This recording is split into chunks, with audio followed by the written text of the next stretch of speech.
Hello மக்களே, welcome to Sellur இ சேவை info channel. இங்க பாருங்க, இன்னைக்கு நாம பார்க்க போற இந்த அரசு லஞ்ச புகார் விழிப்புணர்வு தகவல் ரொம்ப ரொம்ப முக்கியமானதுங்க.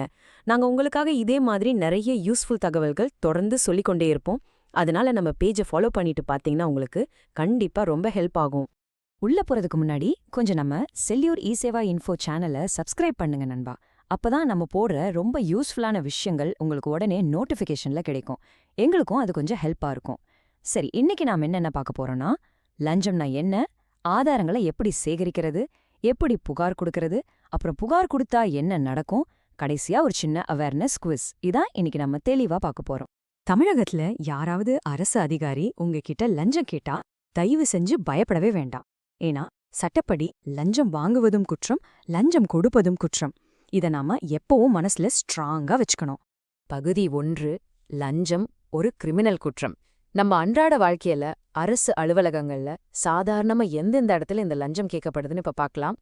முக்கியமா ரேஷன் கார்டு, பட்டா, சமூகச் சான்றிதழ், வருமானச் சான்றிதழ், பிறப்புச் சான்றிதழ், முதியோர் உதவித்தொகை, மின்சார இணைப்பு, இது போன்ற எந்த அரசு சேவையா இருந்தாலும் சரி, அதிகாரப்பூர்வ கட்டணத்தை தவிர உங்ககிட்ட கூடுதல் பணம் கேட்டா அது கண்டிப்பா லஞ்சமாக தான் கருதப்படும். இதை நீங்க தெளிவா புரிஞ்சுக்கணும். பகுதி 2, ஆதாரங்களை எப்படி திரட்டுவது. சரி, இப்போ உங்ககிட்ட ஒருத்தர் லஞ்சம் கேட்டுட்டாங்கன்னு வச்சுப்போம். அந்த நிமிஷத்துல ஒரு சாதாரண குடிமகனா நாம என்ன செய்யணும்? இங்கதான் நாம ரொம்ப கவனமா இருக்கணும். முதல் ரூல், பதற வேண்டாம், அமைதியாக இருங்கள். அவங்க லஞ்சம் கேட்கும்போது கோபப்பட்டு சண்டை போடாதீங்க. நீங்க அமைதியா இருந்து அவங்களுக்கு எதிரான ஆதாரங்களை சேகரிக்க தொடங்குறதுல தான் உங்க முழு கவனமும் இருக்கணும்.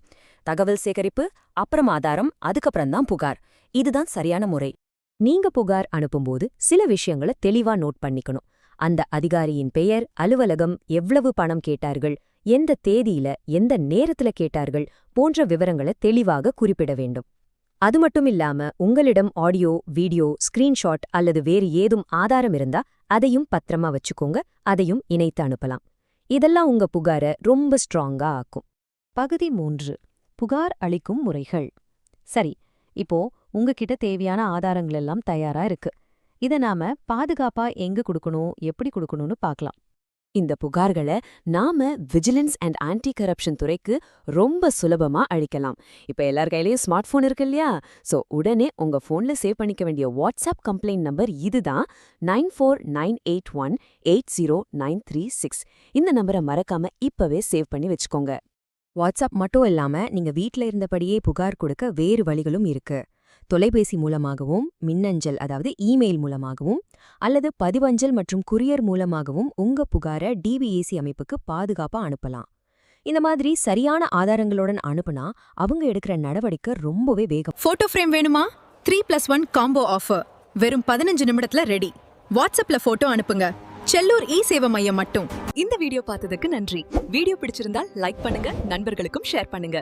செல்லூர் இ சேவா இன்ஃபோ சேனலை மறக்காமல் சப்ஸ்கிரைப் பண்ணுங்க.